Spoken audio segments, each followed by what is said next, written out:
My daughter's been living with me for the past couple of months, and while she's finally working, only part-time, it took me to nearly force her to find a job. My grandson is a toddler, and my daughter's 20. His father's in and out of his life, so I primarily babysit my grandson while my daughter works, runs errands, etc. I love my grandson and my daughter, but it's not my due responsibility to care for him 24/7, and I'm not required to do so. I raised my kids and did my best, so I shouldn't have another weight on my shoulders or have to raise another child because she had him so young. Yesterday, my daughter worked from 8 a.m. to 4 p.m., and I worked overnight from 10 p.m. to 7 a.m., and this is my regular full-time shift. I told my daughter that I could not watch him because I was tired. Nevertheless, she put him on my bed and said she didn't have a sitter. I'd had enough of being forced to watch him against my wishes in my own home, so once she left, I called her, texted her, but no response, and she ignored my calls. At that point, I grabbed my things, grabbed my grandson, and dropped him off at the police station and told them that my grandson was abandoned in my home and that I couldn't reach my daughter and that I was unable to care for him. They said okay, got her contact info, and were unable to reach her, which at that point, I went home. A few hours later, my daughter called me crying, telling me that the police had turned him over to CPS and refused to return him. They're saying she neglected him and child abandonment, which she did. My daughter thinks I'm an idiot, and it's unfortunate she no longer has access to her son, but this is simply not my responsibility. Am I the idiot? I mean, are you for real? I get that daughter was totally out of line, but didn't you feel scared as his grandma, dumping him at the police station? And now he's been taken by CPS. Your daughter's the idiot for doing that, but that was really, really heartless and cold of you as grandma to him. Now that CPS is involved, they'll continue to be involved, so I hope there's more to this. I'm going with everyone's the idiot here, because I just can't fathom someone doing this to their grandchild. He has to be scared to death. This poor, poor baby. My heart is breaking for him. Wow, my mother-in-law would light herself on fire before she did this. I asked if she would take him if something happened to me, and she said absolutely, without question. OP is a vile person. Her daughter's irresponsible, but OP is a next-level idiot. It's pretty clear why your daughter's such a poor parent. Look at that poor girl's example. You are the idiot for using the police to teach your daughter a lesson and lying to the police about the child being abandoned. They have better things to do. Also, you're the idiot for not communicating with your daughter better. Honestly, if you had been clear and not let her live with you in the first place, or been firm from the outset, it might have forced her to find living arrangements where her baby didn't suddenly end up at the police, described as abandoned. She absolutely did lie to police. I agree with all of this. Your daughter's 20. You let her move back in with her son, who's a baby. Yes, 20 is an adult, but as her parent, you have to realize what this situation would actually look like. If she can't afford to live on her own and only works part-time as of recently, which you admitted you forced her to do, how is she going to pay for a babysitter? Taking your grandson to the police was a big overreaction. You could have driven the kid to her work, handed him over, and walked away if you wanted to embarrass her into being more responsible. Instead, you put your child's child into Child Protective Services out of spite. Backstory. I, female 20, have a Japanese name, even though I'm not ethnically Japanese. My mom is Korean and my dad is British. They met and fell in love while studying in Japan and had me there after marrying. We lived there until I was 14, before moving to the States. This will be important later on. Today, a group of my roommate's friends came over to study with her, and I happened to be in the living room when they arrived. They were introducing themselves to me, and when I said my name, I have a pretty common Japanese girl's name, so it's pretty hard to be mistaken about the origin. One of the girls made a disgusted face and laughed at me, saying that was so dumb. She said that she was Japanese American, and I was culturally appropriating her country as a white person. I tried to explain that I lived in Japan for a while, and that was why, but she kept insisting I was lying, and that if I was telling the truth, I could speak the language. Since she put it like that, I started talking to her in Japanese, basically explaining where I lived there and asking which prefecture her parents were from, etc. She ends up stuttering through a sentence awkwardly before leaving in a huff. Later, my roommate told me I embarrassed her by pretending to be more Japanese than an actual Japanese person and appropriating the culture, and her friend expected an apology. My roommate doesn't think I did anything wrong, but now I feel kinda bad. Am I the idiot? Not the idiot. OMG. The Japanese American guest was out of line, making rude comments about your name and accusing you of lying when you told her you'd grown up there. You weren't pretending anything. You have a Japanese name because that's the name your parents chose for you, and you speak the language because you grew up there. As a white person, if your mother's Korean, you're biracial. Hit back by telling everyone you're expecting an apology from her for disrespecting your identity and minimizing the discrimination that people of Korean blood experience in Japan. If she wants to play social justice poker, show her you've got a full house and make her pay up. The girl obviously feels stupid, as she should. You were literally being introduced, and she came out of the gate accusing you of cultural appropriation because of your name? That's so rude and disrespectful, and completely unwarranted. The right thing would be for her to admit she's wrong, or drop it. Instead, she escalated the situation, only for you to repeatedly prove her wrong. And now she needs an apology for being offensive? Please do not apologize to this girl, or be in her presence, if you have the choice. This whole situation has gotten way out of hand, to the point everyone is yelling at everyone, and I'm sleeping in the guest bedroom. My wife's parents are at the point where they can no longer live alone. Their children decided the best place for them was an assisted living facility. They started to look into different facilities, and admittedly, I didn't help because I figured the 5 adult siblings could handle it, and I was never close to my in-laws. They found one that was perfect, and my wife was very excited when she told me about it. I was less than thrilled when I learned our contribution would be roughly $3,000 up front and then $5,000 monthly. I immediately questioned why it costs roughly $15,000 upfront fee and $25,000 a month for 2 people to live in an assisted living apartment.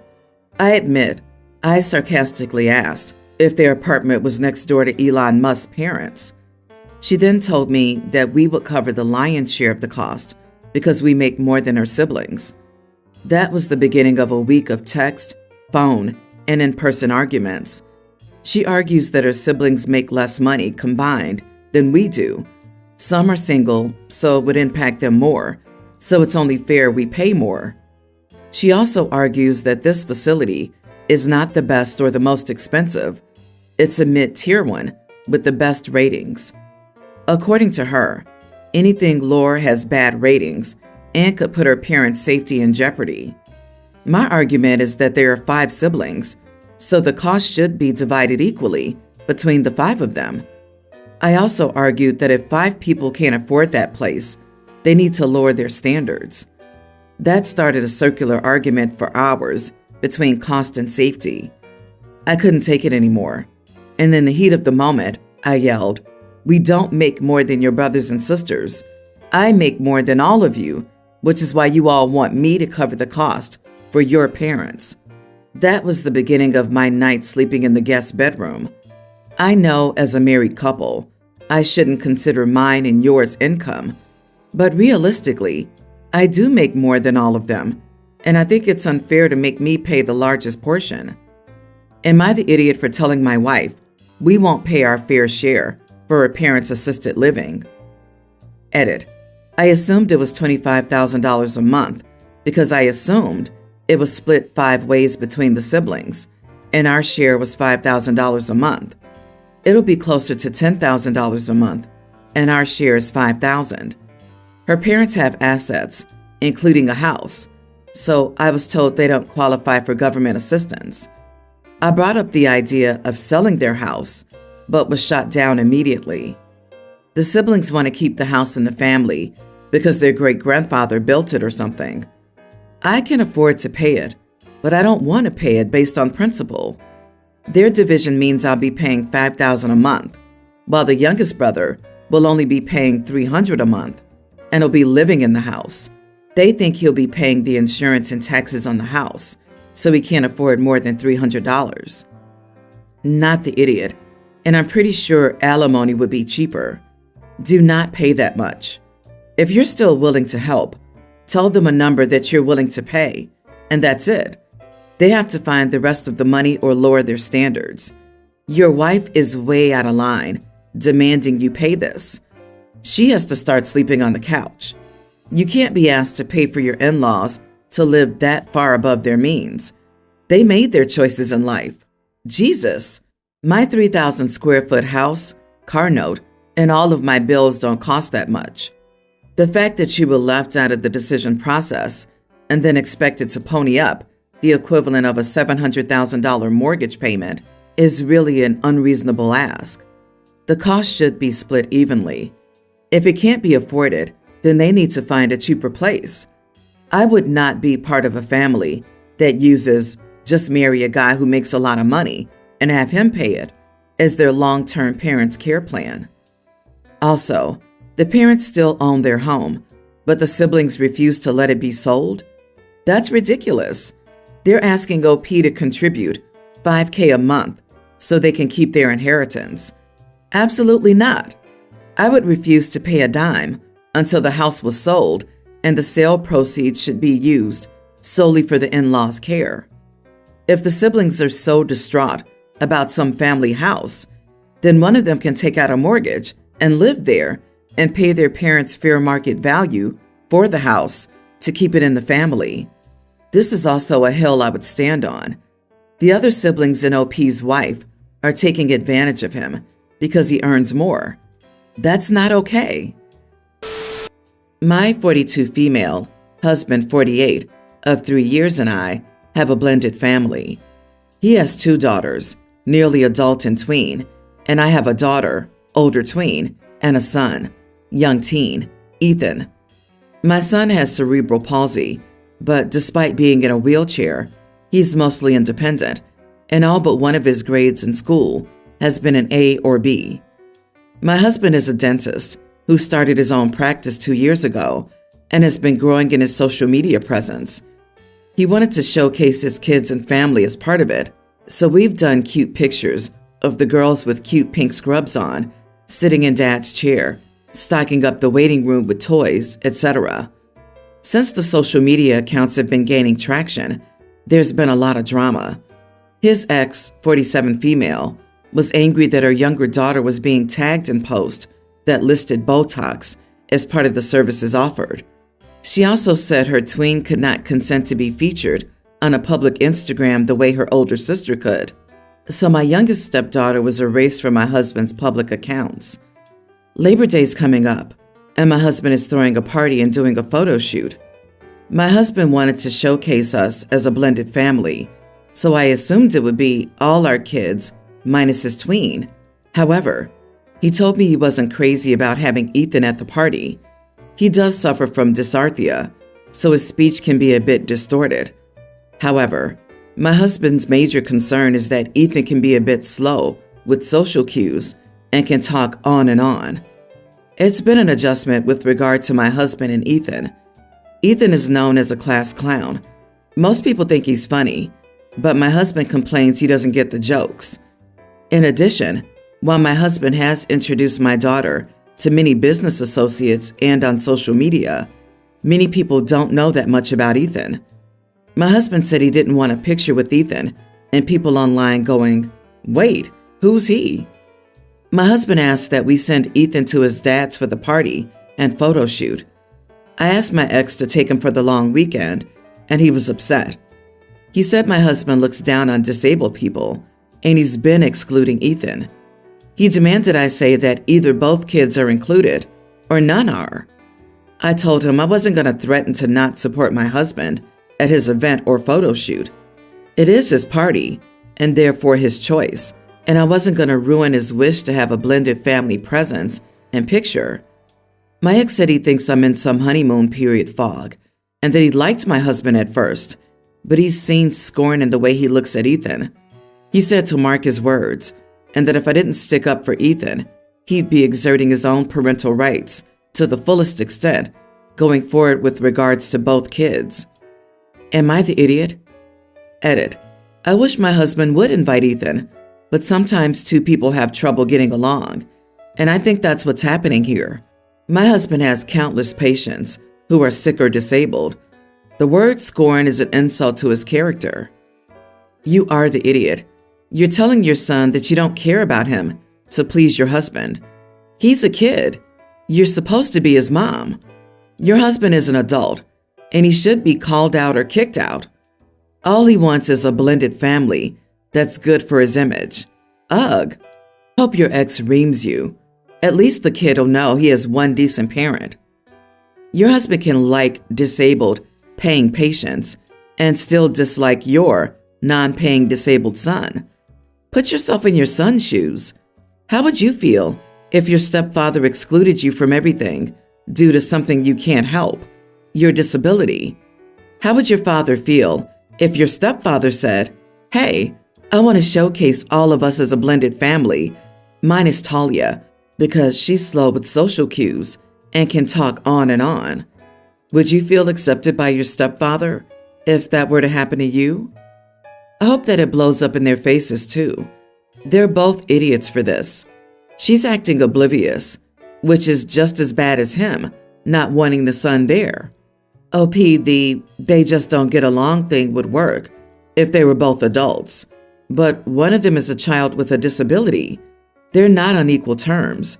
One's supposed to be some sort of parent. And you don't even get it. Fascinating. Your son deserves a good mom.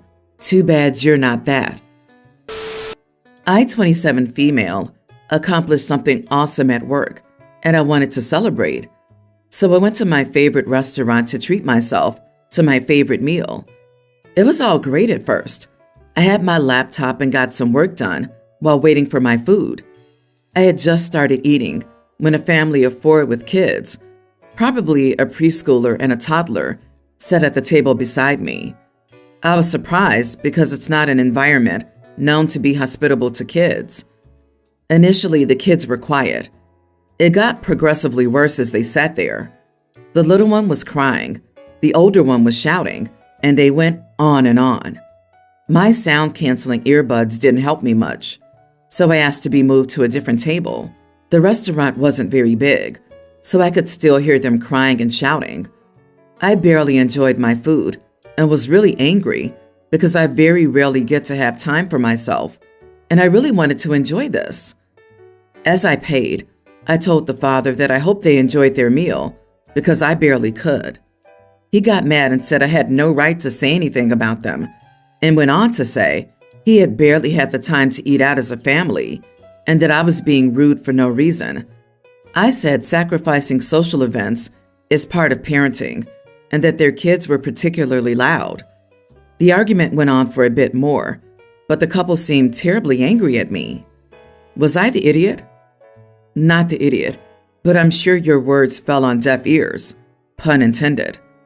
It's becoming increasingly common for parents to not only bring their children to not child-friendly locations, but also to let them act ridiculous while there, and they won't care that your day or experience was ruined.